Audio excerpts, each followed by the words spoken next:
Bu saatte buraya neden geldin? Çünkü seni kıskanıyorum. Artık abartıyorsun. Hadi ofise git. Dur. Seni öpmeden öylece gidemem. Cihan'ın kontrol altında tutmaya çalıştığı gerilim sonunda ağır basar ve kıskançlığın etkisiyle gece yarısı Alya'nın yanına gelir.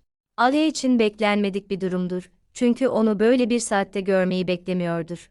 Aralarındaki konuşma hızla bir çatışmaya dönüşür, çünkü Alya artık onun aşırı kıskançlığına katlanmaya hazır değildir ve açıkça hoşnutsuzluğunu gösterir.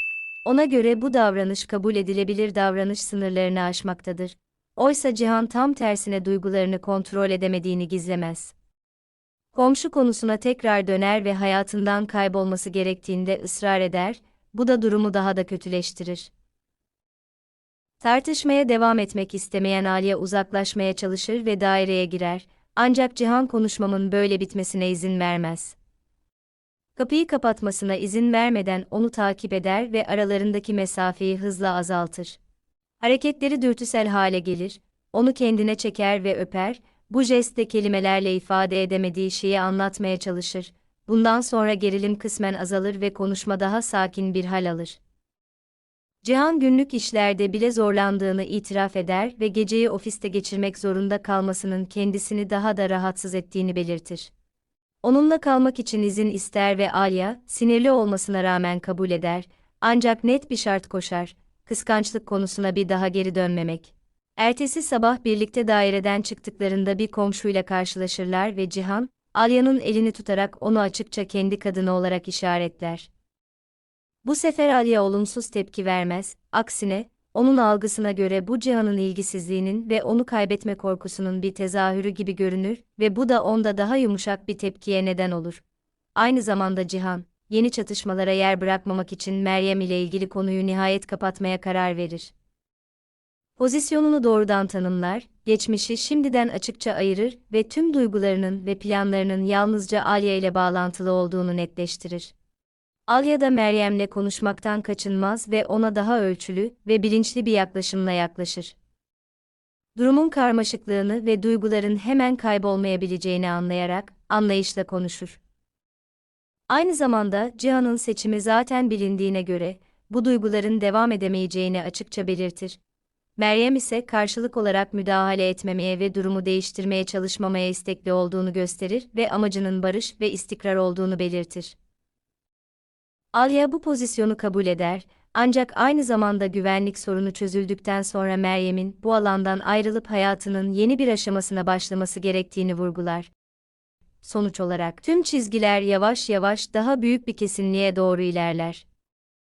Cihan ve Alya çatışmalara rağmen birbirlerine daha da yakınlaşır ve ilişkilerinde sınırlar koymayı öğrenirler. Meryem ile olan durum ise her iki tarafın da yerini ve gelecekteki yönünü daha net bir şekilde anlamaya başladığı bir aşamaya girer. Aynı zamanda sadakat, kendi planını ilerletmeye ve olayların daha da gelişmesini etkilemeye çalışarak Cihan'ı Meryem'le evlenmeye zorlamayı umuyor.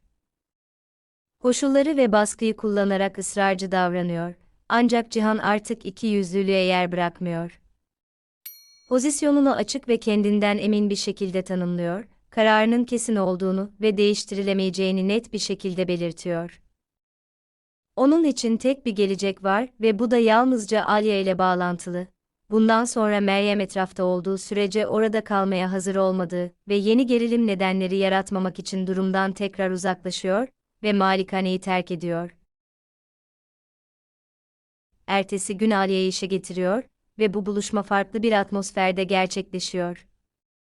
Önceki tüm çatışmalara ve çözülmemiş sorunlara rağmen, aralarında açıklamaya gerek duymayan bir yakınlık duygusu oluşuyor. Belli bir noktada, Alya kendisi mesafeyi kapatıyor ve dürtüsel ama samimi bir şekilde onu öpüyor. Cihan için bu bir sürpriz olsa da, bu jesti duygularının değişmediğinin teyidi olarak algılayarak hemen karşılık verir. Bundan sonra Alya geri adım atmayacağını ve zorluklara rağmen onun yanında olmayı seçerek onu terk edeceğini açıkça belirtir. Aynı zamanda Cihan, hayatlarındaki gerginliğin ana nedeni olan kilit sorunu çözmeye geri döner. Bir kez daha tamamen Boran davasına odaklanır ve mümkün olan en kısa sürede bir sonuç elde etmeye çalışır. Eylemleri daha amaçlı ve aktif hale gelir, çünkü bu meselenin geleceklerini belirlediğini anlar. Topladığı kanıtları kullanarak önümüzdeki günlerde Deniz'in velayetinin Alya'ya devredilmesini sağlamak için çalışır.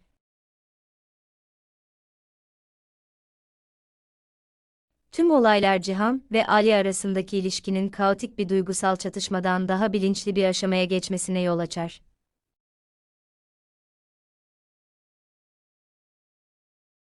Kıskançlık, dürtüsel davranışlar ve çatışmalara rağmen birbirlerinden tamamen uzaklaşmazlar, aksine bu zorluklar sayesinde ilişkilerinin zayıf yönlerini daha iyi anlarlar.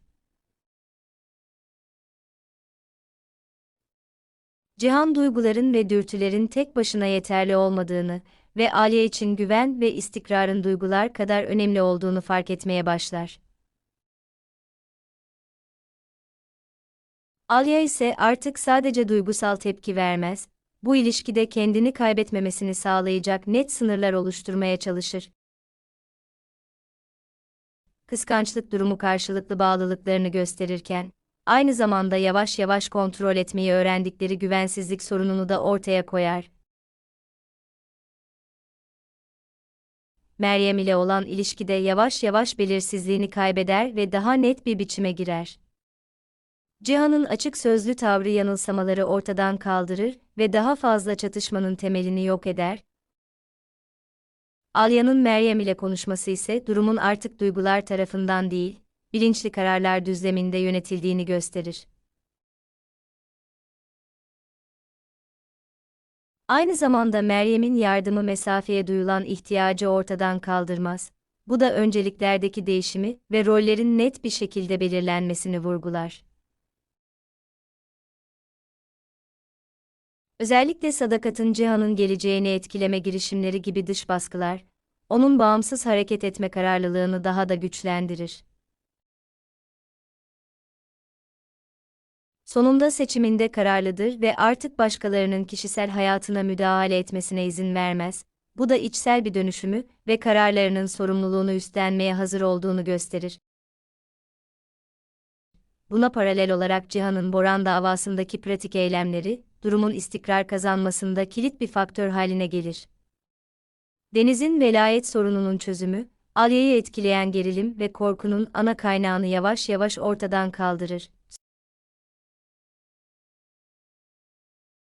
Sonuç olarak ilişkileri ideal hale gelmez, ancak daha büyük bir kesinlik ve derinlik kazanır. Birlikte kalmalarının nedeni sorunların yokluğu değil, sorunların üstesinden gelme ve değişme isteklilikleridir. Bu da ilişkilerini giderek daha istikrarlı ve dış koşullara daha az bağımlı hale getirir.